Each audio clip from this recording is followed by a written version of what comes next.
An unfortunate misunderstanding turned deadly on Thursday when IDF officers shot and killed a member of the Hamas organization near the Israeli border. This, as according to Hamas and the Gaza Health Ministry, the victim was a 28-year-old operative who was in the Beit Hanoun area attempting to prevent other Palestinians from heading towards the barrier.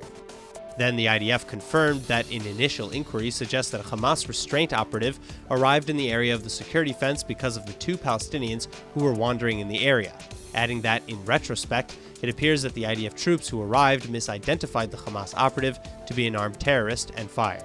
The incident will be reviewed.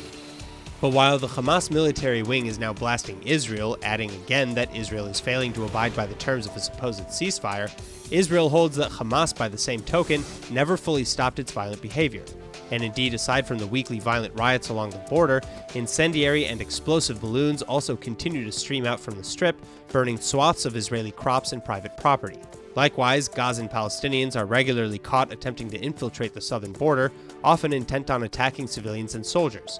Just this weekend, for example, 2 more Palestinians were intercepted trying to cross closed waters off of the Gaza coast in the Mediterranean, and the 2 were taken in for questioning.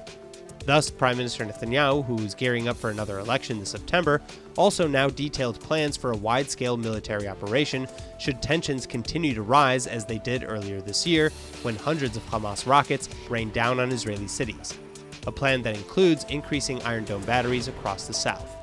Though that said, diplomacy seemingly isn't dead just yet, as top officials with the PFLP reported how, in exchange for maintaining a calm in the south, Israel has promised medicine, aid, a greater flow of goods, and more for the Gaza Strip.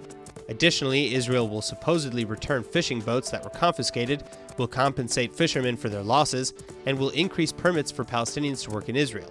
This, according to an Egyptian delegation that was meeting with various factions in the Strip.